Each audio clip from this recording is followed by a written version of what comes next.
저는 30대 중반의 디자이너 일을 하고 있는 여자입니다. 어릴 적부터 부모님께서 경제적으로 여유로운 환경을 만들어 주셨고 덕분에 해외 유학도 다녀오며 다양한 경험을 쌓을 수 있었습니다. 대학을 졸업한 후에는 제가 직접 디자인 회사를 차려서 운영하고 있었죠. 외동딸로 자랐지만 그렇다고 응석바지로 자란 건 아니었어요. 오히려 독립적이고 자립적인 성향이 강했고 제 일에 대한 열정과 책임감도 남달랐습니다. 그러던 중 회사 직원의 소개로 남편을 만나게 되었죠. 그는 평범한 직장인이었지만 성실하고 점잖은 성격이 마음에 들었습니다. 경제력보다는 사람의 됨됨이를 중요하게 생각했던 저는 그의 진실한 모습에 끌려서 결혼을 결심하게 되었죠. 하지만 결혼을 준비하면서 저는 남편에게 한 가지를 분명히 말해놨습니다. 미안하지만 내가 일이 정말 많아서 명절이나 집안 행사에 자주 참석하기 어려울 수도 있어. 대신 용돈으로 정성을 표하는 건 어떨까? 남편은 고개를 끄덕이며 환하게 웃었습니다. 그래, 당연하지. 당신이 얼마나 바쁜지 나도 잘 알아. 우리 엄마한테도 내가 잘 설명해 둘게. 걱정하지 마. 그의 대답에 저는 안심했습니다. 서로의 상황을 이해하고 존중하는 관계라면 충분히 행복한 결혼 생활을 할 수 있을 거라 믿었으니까요. 결혼식은 소박하지만 따뜻하게 치러졌고 저희는 신혼의 단꿈에 빠져 지냈습니다. 하지만 그 달콤함도 잠시였고 결혼 후 첫 명절인 추석이 다가왔습니다. 저는 추석 한 달 전부터 남편에게 다시 한번 상황을 설명했습니다. 여보, 추석 때 클라이언트 미팅이 있어서 시댁에 오래 머물기 어려울 것 같아. 아침 일찍 갔다가 점심 먹고 나와야 할 것 같은데 어머니께 미리 말씀 좀 해줘. 알았어, 걱정 마. 엄마한테 잘 말씀드릴게. 남편의 답변을 믿고 저는 마음 편히 일정을 조율했습니다. 추석 당일 아침, 저희는 정성스럽게 준비한 선물과 용돈을 들고 시댁으로 향했습니다. 시댁에 도착하자 시어머니께서 반갑게 맞아주셨어요. 차례를 지내고 함께 식사를 하는 동안은 평화로운 분위기였죠. 하지만 점심 식사가 끝나고 제가 조심스럽게 말을 꺼냈을 때였습니다. 죄송하지만 제가 오늘 오후에 중요한 미팅이 있어서 먼저 일어나야 할 것 같아요. 순간 시어머니의 표정이 굳어졌습니다. 뭐라고? 명절에 며느리가 일찍 간다고? 네, 죄송합니다. 미리 말씀드렸다고 들었는데. 시어머니는 남편을 쏘아보며 목소리를 높였습니다. 야, 너 나한테 아무 말도 안 했잖아. 이게 무슨 일이야? 남편은 당황한 표정으로 우물쭈물했습니다. 아, 제가 깜빡했나 봐요. 깜빡해? 명절에 며느리가 일찍 간다는 걸 깜빡해? 시어머니의 얼굴은 불그락부르락 변했고 주변 친척들도 수군거리기 시작했습니다. 저는 난처한 상황을 어떻게든 정리하려 했었지만 시어머니의 분노는 가라앉지 않았습니다. 요즘 젊은 며느리들은 다 이 모양이야? 명절에 시댁도 안 챙기고 일만 중요해? 어머님, 죄송합니다만 제가 미리 여러 번 말씀드렸고. 내가 언제 들었어? 나한텐 한마디도 안 했잖아. 남편은 제 옆에 서서도 아무 말도 하지 않았습니다. 아니, 오히려 저를 말리기까지 했죠. 여보, 그냥 오늘은 여기 있자. 어머니가 화나셨잖아. 하지만 클라이언트한테 약속했어. 이건 정말 중요한 미팅이라. 미팅보다 가족이 더 중요하지 않아? 그 순간 저는 깨달았습니다. 결혼 전 나눴던 약속은 그저 말뿐이었다는 것을요. 남편은 제 입장을 이해한다고 했지만 정작 중요한 순간에는 저를 지켜주지 않았습니다. 결국 저는 혼자 시댁을 나와서 미팅 장소로 향했습니다. 차 안에서 핸드폰이 쉴 새 없이 울렸지만 받고 싶지 않았습니다. 첫 명절부터 이렇게 균열이 생길 줄은 정말 몰랐어요. 그날 밤 집에 돌아온 남편은 한마디 했습니다. 당신이 좀 참았어야지. 친척들 앞에서 엄마한테 창피를 주면 어떡해. 저는 아무 대답도 하지 않았습니다. 다만 이 결혼이 제가 생각했던 것과는 많이 다를 거라는 예감이 들었습니다. 추석 사건 이후 저는 더욱 노력했습니다. 혹시나 제가 부족해서 오해가 생긴 건 아닐까 하는 생각에 시어머니께 더 잘해드리려고 애썼죠. 일주일에 한 번씩은 시댁을 방문했고 어머니께서 좋아하실 만한 선물도 빠뜨리지 않았습니다. 그러던 어느 날 남편에게서 전화가 왔습니다. 여보, 우리 엄마가 허리 디스크가 심해져서 병원 치료를 받아야 한대. 물리치료를 정기적으로 받으셔야 하는데 내가 회사 일 때문에 모셔다 드리기 어려워서 당신이 좀 도와줄 수 있을까? 저는 망설임 없이 대답했습니다. 그럼 내가 모셔다 드릴게. 어머니 건강이 중요하지. 그렇게 저는 일주일에 두세 번씩 시어머니를 병원에 모셔다 드리기 시작했습니다. 업무 일정을 조정해가며 아침 일찍 시댁으로 가서 시어머니를 모시고 병원에 갔죠. 치료가 끝나면 함께 식사도 하고 집까지 안전하게 모셔다 드렸습니다. 처음 몇 주는 시어머니도 고마워하시는 것 같았습니다. 그래, 수고했다. 너 덕분에 병원 잘 다녀왔어. 하지만 시간이 지날수록 분위기가 달라지기 시작했습니다. 어느 날 갑작스러운 클라이언트 미팅으로 병원 동행을 하지 못한 날이었습니다. 저는 미리 남편에게 전화를 걸어 상황을 설명했고 대신 택시비를 넉넉하게 보내드렸습니다. 그런데 그날 저녁 시어머니에게서 문자가 왔습니다. 며느리야, 오늘 병원 못 데려다 준 거 벌금으로 30만 원 보내라. 저는 눈을 의심했습니다. 벌금이라니요? 남편에게 물었더니 그는 당연하다는 듯이 말했습니다. 엄마가 택시 타고 가시느라 힘드셨잖아. 당신이 못 간 거니까 당연히 보상해드려야지. 하지만 택시비는 이미 보내드렸잖아. 그것도 왕복 택시비의 2배는 넘을 거야. 택시비는 택시비고 우리 엄마 마음 상하신 거에 대한 건 따로 챙겨야지. 30만 원 정도는 용돈으로 보낼 수 있잖아. 저는 순간 할 말을 잃었습니다. 하지만 더 큰 갈등을 만들고 싶지 않아서 결국 30만 원을 보내고 말았어요. 그 이후로 시어머니의 요구는 점점 노골적으로 변했습니다. 며느리야, 오늘 병원 갔다 오는 길에 밥 먹고 싶은데 5만 원만 보내줘. 며느리야, 친구들이랑 차 마시기로 했는데 10만 원만 보내라. 요즘 기분이 안 좋아. 백화점에서 옷 하나 사고 싶은데 50만 원만 보내줘. 이유도 명분도 점점 희미해졌습니다. 그냥 돈이 필요하면 연락이 왔고 저는 거절하지 못했습니다. 거절하면 남편이 엄마한테 그렇게 인색하게 굴면 어떡해? 라며 저를 나무랐으니까요. 저는 성심껏 용돈을 드리고 병원 동행도 계속했습니다. 어머니의 건강을 진심으로 걱정했고 나름대로 좋은 며느리가 되고 싶었습니다. 하지만 시어머니와 남편에게서 돌아온 건 감사가 아니었어요. 요즘 며느리들은 다 이렇게 바쁜가? 시어머니 챙기는 것도 귀찮아하고. 당신은 돈이 있으니까 그렇게 쉽게 생각하지. 우리 엄마가 얼마나 힘들게 사셨는데. 남편은 항상 엄마한테 잘해라, 엄마 마음 좀 헤아려 달라는 말만 반복했습니다. 그런데 정작 제 친정일에는 전혀 관심이 없었습니다. 친정 아버지께서 사업을 확장하시며 축하 자리를 마련하셨을 때였어요. 아버지는 평생 성실하게 일하시며 작은 회사를 키워오셨고 드디어 큰 계약을 따내셔서 사업장을 확장하게 되신 거였죠. 가족들과 지인들을 초대해서 소박한 축하 자리를 준비하셨고 저는 당연히 남편과 함께 참석하려고 했습니다. 이번 주 토요일에 우리 아버지 축하 자리 있는데 같이 갈 거지? 남편의 표정이 굳어졌습니다. 토요일에? 그날 우리 엄마가 친척들 만나기로 하셨는데. 어머님은 친척 만나시는 거잖아. 우리까지 꼭 가야 해? 우리 아버지 일은 정말 중요한 자리야. 우리가 돈을 받는 것도 아닌데 왜 가야 돼? 장인어른 사업이 잘 됐든 말든 우리랑 무슨 상관이야? 차라리 그 시간에 엄마 모시고 나가는 게 낫지. 저는 믿을 수 없었습니다. 무슨 소리 하는 거야? 친정아버지 일인데 어떻게 그렇게 말할 수 있어? 당신 집은 돈도 많고 잘 사니까 우리가 안 가도 상관없잖아. 근데 우리 엄마는 외로우시니까 우리가 챙겨야지. 결국 남편은 친정아버지 축하 자리에 가지 않았습니다. 저는 혼자 참석했고 가족들에게는 남편이 급한 일이 생겼다고 둘러댔습니다.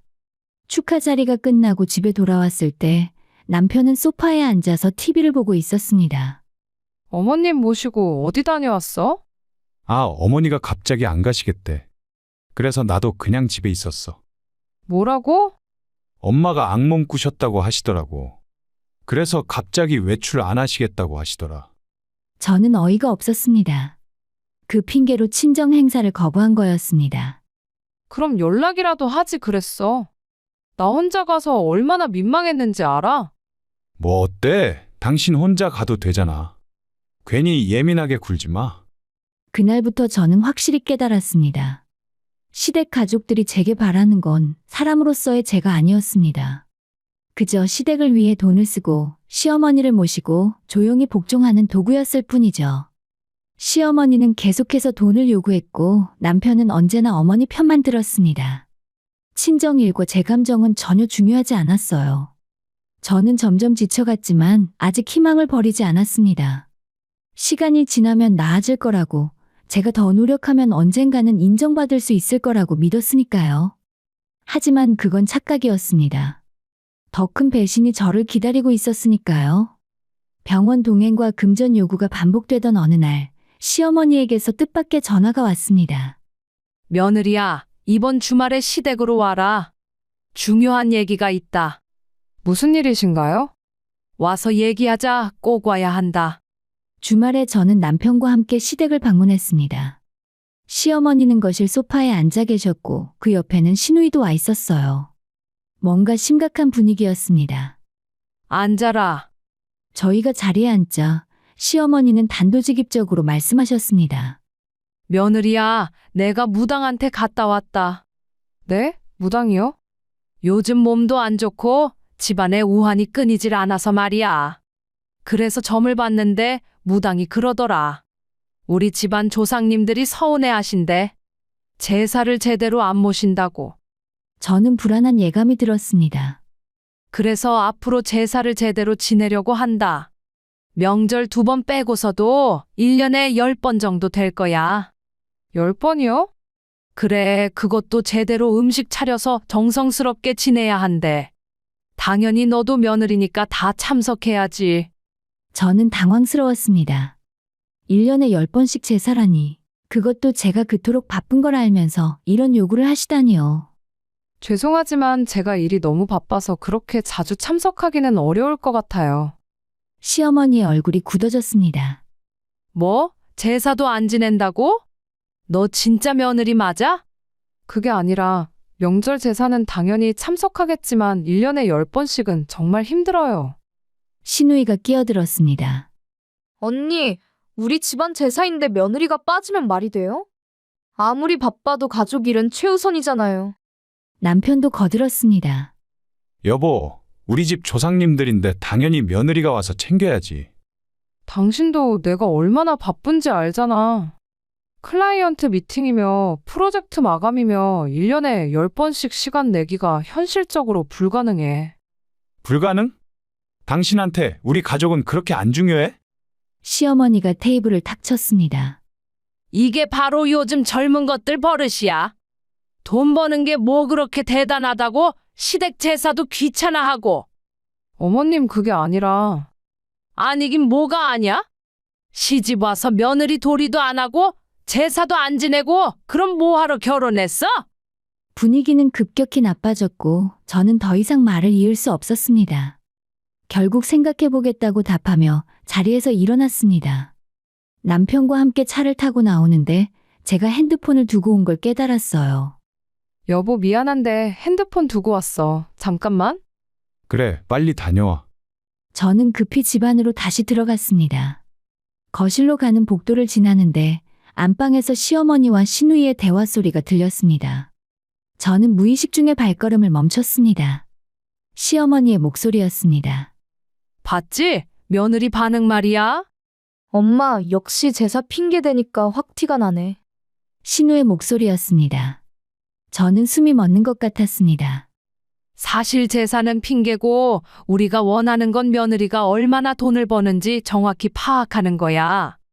요즘 보니까 꽤 잘 버는 것 같더라고. 신우이가 피식 웃었습니다. 엄마, 새언니 통장은 확인해봤어? 아직은 못 봤어. 근데 회사 규모 보니까 적어도 월에 몇 천만 원은 쉽게 벌 거야. 시어머니가 만족스러운 듯 말했습니다. 그 정도면 충분해. 이제 슬슬 유책 배우자로 몰아가야지.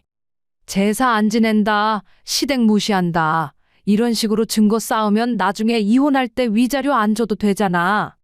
그렇지.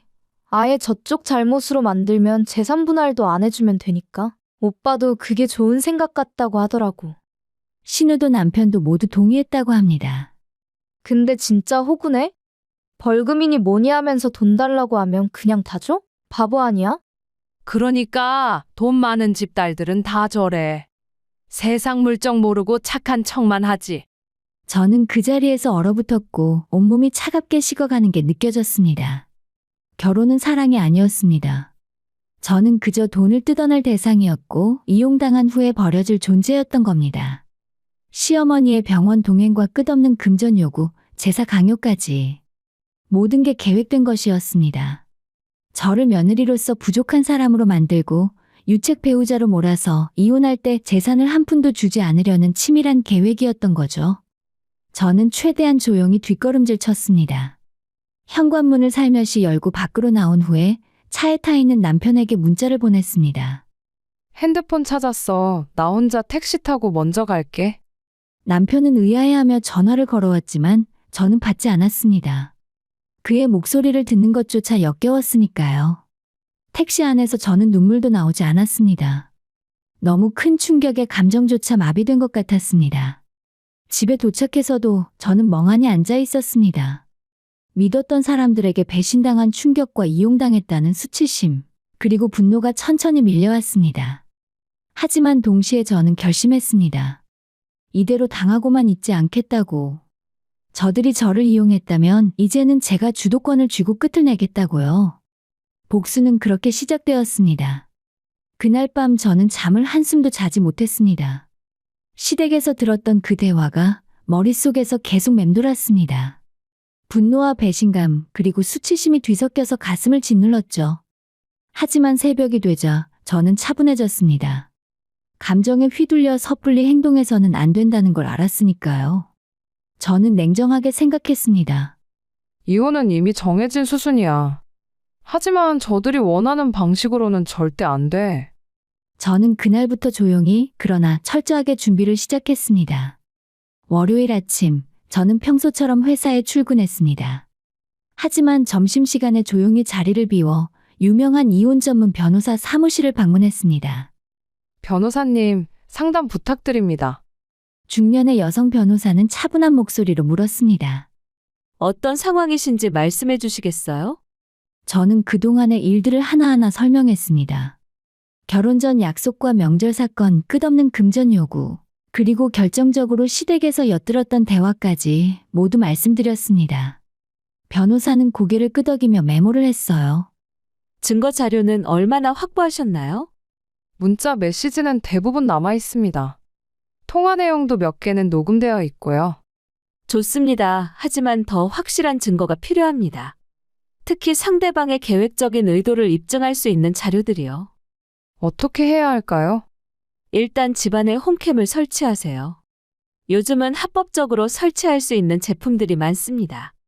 혹시 모를 폭력이나 협박 상황에 대비하는 거죠. 그리고 앞으로의 모든 대화는 가능하면 녹음하세요. 네, 알겠습니다. 또 한 가지, 재산 관계를 명확히 정리하세요. 결혼 전 재산, 결혼 후 재산, 남편 명의로 된 것들까지 모두 파악해 두시는 게 좋습니다.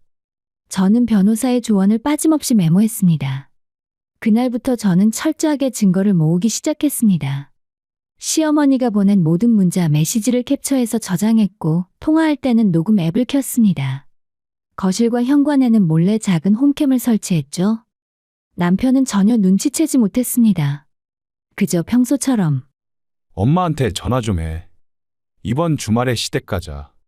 라는 말만 반복했으니까요. 저는 겉으로는 순종하는 척했습니다. 시어머니에게 안부 전화도 하고 용돈도 보냈습니다. 하지만 모든 거래는 은행 기록으로 남겼고 문자로도 확인받았어요. 어머님, 오늘 50만 원 송금했습니다. 건강 챙기세요. 그래, 잘 받았다. 우리 며느리가 효도하네. 이 모든 게 증거가 될 거라는 걸 그들은 꿈에도 몰랐을 겁니다. 2달쯤 지났을까요? 남편에게서 전화가 왔습니다. 여보, 다음 주가 우리 엄마 생신이야. 크게 챙겨야 할 것 같은데. 그래, 어떻게 챙기면 좋을까? 엄마가 요즘 투자에 관심이 많으시거든. 이참에 목돈을 좀 드리면 어떨까? 저는 속으로 웃었습니다. 역시나 돈 얘기가 나오는군요. 얼마 정도? 한 3천만 원 정도? 당신이면 충분히 가능하잖아. 3천만 원? 갑자기 그건 좀. 아, 참. 우리 결혼할 때 내가 맡겨둔 돈 있잖아. 그거 찾아서 드리면 되지. 남편은 결혼 초기에 자신의 결혼자금 3천만 원을 제 명의 통장에 맡겨뒀었습니다. 저보고 재테크를 잘하니까 불려달라면서요. 저는 남편한테 받은 그 돈을 그대로 보관만 해뒀었는데 이제 그걸 시어머니에게 주자는 겁니다. 알았어. 내가 준비할게. 역시 고마워. 저는 전화를 끊고 변호사에게 연락했습니다. 변호사님, 때가 된 것 같아요. 며칠 후에 저는 은행에서 3천만 원을 현금으로 인출했어요. 큰 돈가방에 담긴 돈다발을 보니 묘한 기분이 들었습니다. 시어머니 생신날, 저는 남편과 함께 시댁을 방문했습니다. 집안에는 시누이와 친척들까지 모여 있었어요. 생신 축하드려요. 저는 정중하게 인사를 드리고 돈가방을 시어머니 앞에 놓았습니다. 어머님, 제가 정성껏 준비했습니다. 건강하시고 앞으로 하시고 싶은 일 하시라고요. 시어머니가 가방을 열어보더니 눈이 휘둥그레졌습니다. 이게 얼마야? 3천만 원이에요. 주변 친척들이 웅성거렸고 시어머니는 활짝 웃었습니다. 우리 며느리가 효년에 이렇게 큰 돈을 주고 남편도 흐뭇한 표정으로 고개를 끄덕였습니다. 그 돈으로 투자하시고 싶다고 하셨죠? 제가 아는 좋은 투자처 있으니까 말씀드릴게요. 시어머니는 신이 나서 대답했습니다. 그래, 이 돈으로 대박 나면 우리 집안 다시 일으킬 수 있어. 시누이도 거들었습니다. 저도 아는 사람한테 물어볼게요. 요즘 코인이 대박이래요. 저는 조용히 미소를 지었습니다. 그리고 핸드폰으로 몰래 이 장면을 촬영했습니다. 생신 잔치가 끝나고 집으로 돌아오는 길에 남편이 말했습니다. 오늘 정말 고생했어. 엄마가 엄청 좋아하시더라. 그래, 다행이네. 근데 당신 참 대단해. 3천만 원을 그렇게 선뜻 주고. 당신 돈인데 뭐가 대단해. 그래도 고마워. 당신 덕분에 나도 효자 됐네. 저는 아무 말도 하지 않았습니다. 곧 그가 무슨 말을 하게 될지 알았으니까요. 예상대로 한 달 후였습니다. 시어머니에게서 다급한 전화가 왔습니다. 며느리야, 큰일 났어. 무슨 일이세요, 어머님? 그 돈 있잖아. 내가 투자했던 그 돈. 다 날아갔어. 네? 3천만 원이요? 친구가 좋다고 해서 투자했는데 사기였어. 돈을 하나도 못 찾겠대. 저는 침착하게 대답했습니다.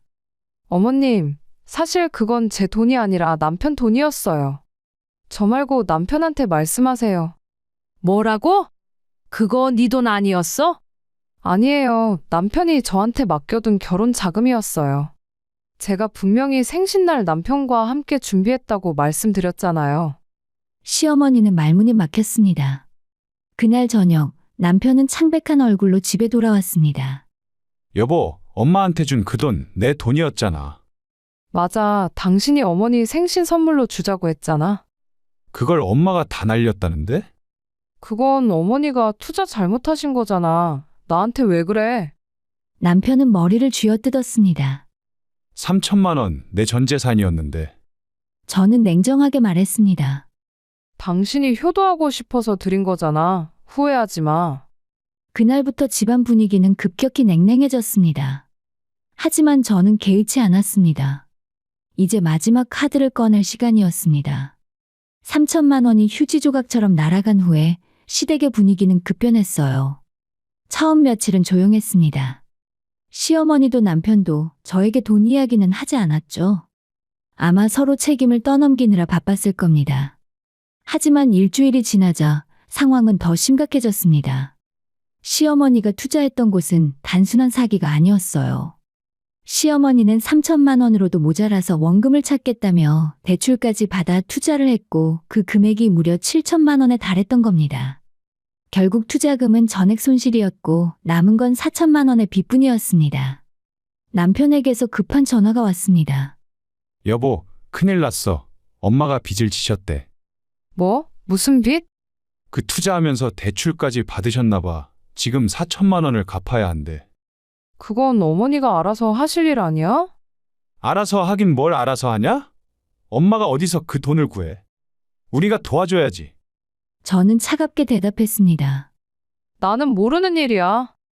어머님이 내 동의도 없이 대출받아서 투자하신 건데 내가 왜 책임져야 돼? 당신이 투자하라고 그 돈을 줬잖아. 당신 돈을 당신 어머니 생신 선물로 드린 거잖아. 내 잘못이 대체 뭔데? 남편은 말문이 막혔고 며칠 후에 시어머니에게서 직접 전화가 왔습니다. 목소리는 울먹이고 있었습니다. 며느리야, 나 좀 도와줘. 무슨 일이세요? 빚 때문에 미치겠어. 이자만 해도 한 달에 100만 원이 넘는데 나 혼자서는 감당이 안 돼. 그건 어머님 일이잖아요. 제가 어떻게 해드릴 수가 없어요. 며느리야, 제발 네가 도와주지 않으면 우리 집안이 망해. 저 바쁘니까 이만 끊을게요. 저는 냉정하게 전화를 끊었습니다. 그 다음날 퇴근 후에 집에 들어가는데 현관 앞에 시어머니와 남편이 앉아 있었습니다. 여기서 다들 뭐 하세요? 시어머니는 눈이 퉁퉁 부어 있었고 남편도 초췌한 모습이었습니다. 며느라, 우리 얘기 좀 들어줘. 집안에서 얘기하시죠. 집 안으로 들어가자마자 시어머니는 제 앞에 무릎을 꿇었습니다. 며느라, 제발 우리 좀 도와줘. 이번 한 번만. 남편도 어쩔 수 없다는 듯 무릎을 꿇었습니다. 여보, 미안해. 내가 잘못했어. 제발 엄마 좀 도와줘. 저는 그들을 내려다보며 차갑게 웃었습니다. 도와달라고? 제가 왜 도와드려야 되나요? 우리가 네 시댁 아니냐? 시댁이요? 저를 이용할 생각만 하시던 시댁 말씀하는 거예요? 시어머니의 얼굴이 굳어졌습니다. 아니, 그게 무슨. 사실 저 다 들었어요. 시댁에서 아가씨랑 어머님이 나눴던 대화 전부 다요. 남편과 시어머니의 얼굴이 하얗게 질렸습니다. 여보, 그게 제사 핑계로 저 시험하고 유책 배우자로 몰아서 재산분할 하려던 계획 말이에요. 제가 얼마나 버는지 확인하고 돈만 뜯어내고 버리려던 그 계획이요. 시어머니는 아무 말도 하지 못했습니다. 저는 계속해서 말했어요. 병원에 못 데려다 준 날 벌금 30만 원. 그게 정상인 줄 아세요? 제가 성심껏 모셔다 드렸는데 어머님은 저를 ATM으로만 봤잖아요. 친정아버지 사업 확장 축하 자리에 안 간 것도 어머님이 악몽 핑계 댄 거죠? 그날 남편은 집에서 TV 보고 있었어요. 제 친정은 무시하면서 시댁만 챙기라고 강요했잖아요. 남편은 고개를 들지 못했습니다. 아들한테나 의지하시지. 왜 며느리한테 그렇게 하세요? 아들은 돈이 없으니까 저한테 들러붙으신 건가요? 며느리야, 제발. 저는 가방에서 서류 뭉치를 꺼냈습니다. 이혼 소송 준비했어요. 여기 증거자료 다 있습니다. 어머님이 보낸 문자와 통화 녹음, 돈을 요구한 내역, 그리고 제사 핑계로 저를 시험하려던 대화 녹음까지요. 남편이 다급하게 말했습니다. 여보, 이혼은 안 돼, 제발. 왜? 유책 배우자로 몰아서 재산분할 하려던 계획은 이제 필요 없어진 거야? 그게 아니라 우리가 잘못 생각했어. 미안해. 미안하다고? 나한테 했던 짓이 미안하다는 말로 끝날 일이야. 시어머니가 눈물을 흘리며 애원했습니다. 우리 잘못했어. 다시는 안 그럴게. 제발 이혼만은 안 돼. 왜요? 제 돈이 필요하니까요? 아니야, 그게 아니라. 그럼 뭐예요? 진심으로 저를 며느리로 생각하신 적이 있나요? 아니면 그냥 돈주머니로만 본 거죠? 아무도 대답하지 못했습니다. 저는 냉정하게 말했습니다. 나가주세요. 이제 할 말 없어요. 며느리야, 제발. 나가세요. 안 나가시면 경찰 부를 거예요. 시어머니와 남편은 결국 일어섰어요. 남편이 마지막으로 한마디 했습니다. 여보, 정말 이렇게 끝낼 거야? 우리 이혼하면 나도 힘들어. 저는 비웃었습니다. 힘들겠지. 어머니 빚 4천만 원을 당신이 책임져야 할 테니까. 뭐? 당신 어머니잖아. 당신이 알아서 효도해. 나는 이제 상관없으니까. 남편의 얼굴이 일그러졌습니다. 너는 정말 냉혈하냐? 나를 이용하려던 사람들이 할 말은 아닌 것 같네. 그들이 나간 후에 저는 소파에 앉아서 깊게 한숨을 쉬었습니다. 그동안 쌓였던 스트레스와 분노가 조금은 풀리는 기분이었습니다. 하지만 아직 끝이 아니었습니다. 법적으로 완전히 정리해야 했으니까요. 저는 변호사에게 전화를 걸었습니다. 변호사님, 이혼 소송 진행해 주세요. 모든 증거 자료는 준비되어 있습니다. 알겠습니다. 승소 확률이 매우 높으니 걱정 마세요. 전화를 끊고 저는 창밖을 바라보았습니다. 새로운 시작이 기다리고 있었어요. 이혼 소송은 생각보다 빠르게 진행되었습니다. 변호사님이 준비한 증거 자료는 완벽했습니다. 시어머니가 보낸 금전 요구 문자 메시지, 통화 녹음, 은행 이체 내역, 그리고 결정적으로 시댁에서 저를 이용하려던 계획을 나눈 대화 녹음까지. 재판정에서 판사님은 자료들을 하나하나 검토하시더니 심각한 표정으로 남편 측을 바라보셨습니다. 피고 측은 원고를 계획적으로 이용하려 했고 경제적 착취를 일삼았으며 배우자로서의 의무를 전혀 이행하지 않았습니다. 이는 명백한 혼인 파탄의 사유가 됩니다. 남편 측 변호사는 반박을 시도했지만 명백한 증거 앞에서는 무용지물이었습니다. 원고가 제공한 증거 자료가 너무나 명확하므로 본 법원은 원고의 이혼 청구를 인용합니다.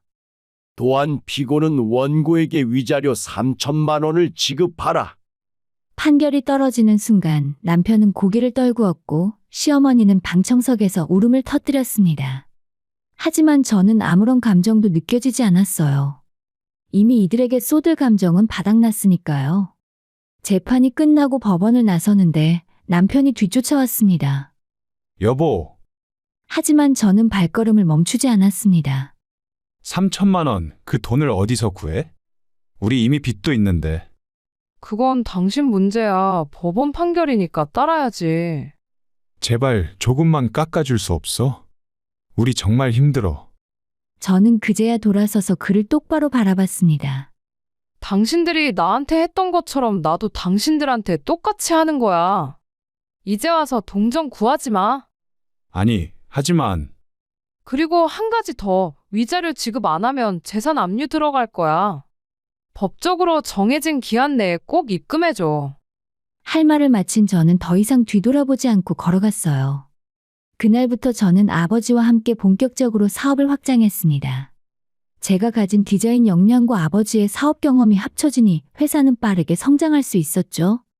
새로운 프로젝트들이 들어왔고 직원들도 늘어났으며 사무실도 더 넓은 곳으로 이전했습니다.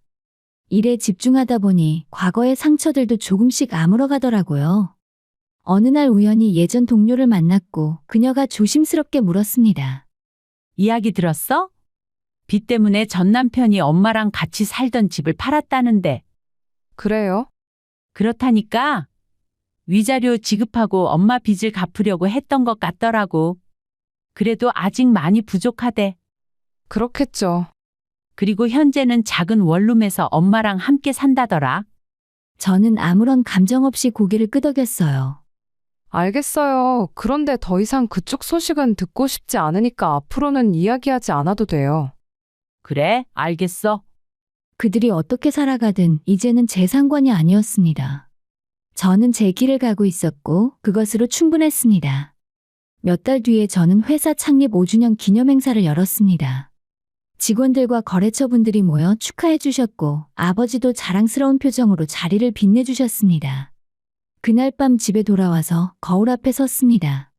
거울 속에 저는 예전보다 훨씬 당당해 보였습니다.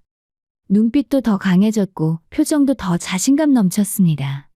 제 인생의 주인공이었고 제 길을 당당하게 걸어가는 사람이었어요. 그리고 이제는 알았습니다. 진정한 행복은 다른 사람의 인정이나 승인에서 오는 게 아니라 제 자신을 지키고 사랑하는 데서 온다는 것을요. 그리고 저는 준비되어 있었습니다. 어떤 시련이 와도 이제는 흔들리지 않을 만큼 강해졌으니까요. 저는 원래 조금만 잘해줘도 훨씬 더 잘해줄 수 있는 사람이었습니다. 하지만 이제는 그 따뜻함을 저를 소중히 여기는 사람들에게만 주기로 했어요. 그것이 제가 이혼으로 배우게 된 가장 값진 교훈이었습니다.